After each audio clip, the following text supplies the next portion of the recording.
Assalamu alaikum everyone. Welcome to the Cricketing Hour for the Battle of Cricket Royalty. It's India and Australia, the World Test Championship final to be played at London at the Oval from Wednesday onwards. The two best teams over the previous World Championship cycle, they're going to be playing this mega final. Both of these teams, Australia and India, have won every trophy the world of cricket has to offer except one, and that trophy is the one they're going to be playing for this week.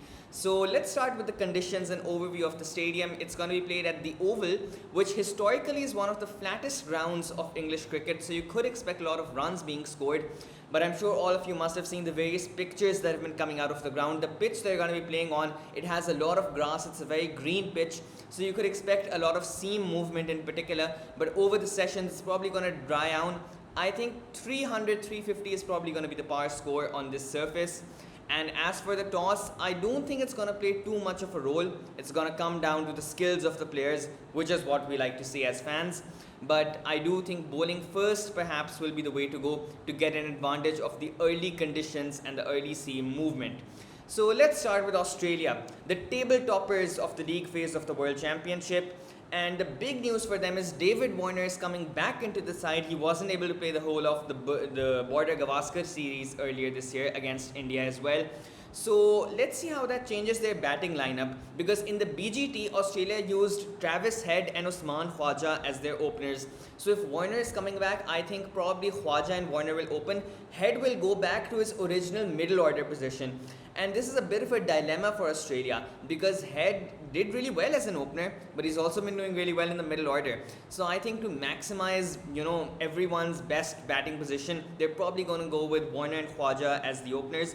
The big issue for them is that their big three, you can say, the trifecta, Warner, Smith, Marnus, those players haven't been in the best of form recently. Across the last year and a half, their batting has mainly been carried by Head and Khwaja, with cameos of Cam Green, Alex Carey, etc. chipping in every now and then. So the onus will be on the big match players to finally come to the fore. A couple of good innings, a couple of good sessions, and they can swing the game into Australia's favour. Let's talk about another issue, Josh Hazlewood's injury. I think this is a massive blow to Australia's chances, because Josh Hazlewood, he's in the top 10 of the world bowlers rankings, one of the best bowlers going around, a metronome with his line and length, one of the most consistent bowlers. And they're probably going to go with a four-man seam attack. I think Cummins, Stark, Boland and Neser. Neser is going to come in place of Hazlewood, which is a bit strange for Australia, because Michael Neser has only played 2 test matches in his career, and his third one is going to be perhaps the biggest one he will ever play. So he has some big boots to fill, and I think a big part to decide this World Championship trophy's destination is going to be how well can Neser step into the role of Hazlewood as the first change or second change bowler. And I think they're just going to go with the one spinner line. There's no need at all to play 2 spinners in an English round. Let's move on to India though, who have a lot more to think about, because, well, they lost Rishabh Pant due to injury. They've lost Jasprit Bumrah due to injury. And let's talk about Pant first, because there's 2 options in their squad to replace him. One is KS Bharat, and the other is Ishan Kishan, who they've called up into their squad. Bharat did play the Border Gavaskar Trophy in Pant's absence. I think they're going to continue with Srikhar Bharat. He's probably a better keeper behind the stumps than Ishan. Ishan, maybe he can contribute a little bit more with the bat, but I think in any case, you're not going to give Ishan Kishan his debut in a World Championship final. So I think they are going to go pick KS Bharat. Another dilemma is for them, 2 spinners or 1 spinner. Because ideally, if you look at India's best team, it has Jadeja and Ashwin, both of them in it, no question at all. But on this particular pitch, I don't think it's suitable to go with 2 spinners. And I think if you have to choose one, you'd probably choose Jadeja, because even if Ashwin can give you a little bit more with the ball, it's Jadeja's batting which can make the difference, as it has done so often in the past. And the other option, of course, is Akshar Patel, who was their second highest run scorer in the recently concluded BGT. But I think on merit, on past experience, big match experience, they're going to go with Jadeja. Let's talk about their pace attack. I think, like Australia, they should go with a 4-1 pace attack or a 3-1 pace attack. No need to pick more than 1 spinner, as we previously mentioned. In which case, Shami and Siraj, you have to play. I know Shami has a very poor record in England, But there's been research into that by CricViz, other articles as well, that a lot of that was due to simply bad luck, catches being dropped and whatnot. The choice now is, do you play Shardul Thakur or Umesh Yadav? And I think if you do go with a three-man pace attack, then you can play both of them and get the extra batter end.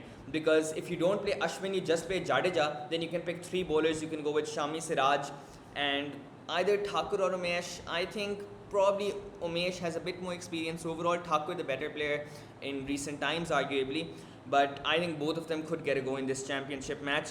Let's talk about both teams batting as well now. So India probably has stronger batting. Australia has stronger bowling because, Stark, Cummins against Kohli, Rahane, it's a mouth-watering clash. For India, I think the key is going to be number one, Chiteshwar Pujara. He's not had the best last couple of years, but one thing he's good at is blunting the new ball. And if he can blunt the new ball, he can blunt, the swinging deliveries of Cummins and Stark. That's going to make it a lot easier for Kohli and Rahane to come in and then play a big knock later down the line. And as for Australia, we talked about their batting a little bit previously as well, that their big three, the trifecta, hasn't been doing too well. But they have the advantage that while the Indian players were playing IPL, a lot of their players were already in England preparing for the Ashes, preparing for the test match season, and that is going to give them a pretty good advantage. So the last question then comes down to who's the favourite. I think marginally India is the favourite on paper. But the key thing Australia has going for them is match practice. They've been coming up to England, they've been practicing the red ball game for a few weeks now, unlike India who've been playing the IPL. So it's probably going to take perhaps, I don't know if Kohli and Rahane can adjust that quickly from white ball to red ball cricket, but that's going to be a very important question. I think marginally India is the favourite, marginally they have a more balanced side in my opinion and stronger batting as well. And one key point to also consider is if the match is a draw, both teams will get to keep the trophy. So I think we could see a lot of defensive tactics. You'd rather share the trophy than not get it at all. So I think that's what I'm looking forward to mainly from this match. Do let us know your thoughts in the comments below. But I'm really excited for this battle of cricket royalty. Thanks for watching the Cricketing Hour. We look forward to a great game at the Oval. Allah Hafiz.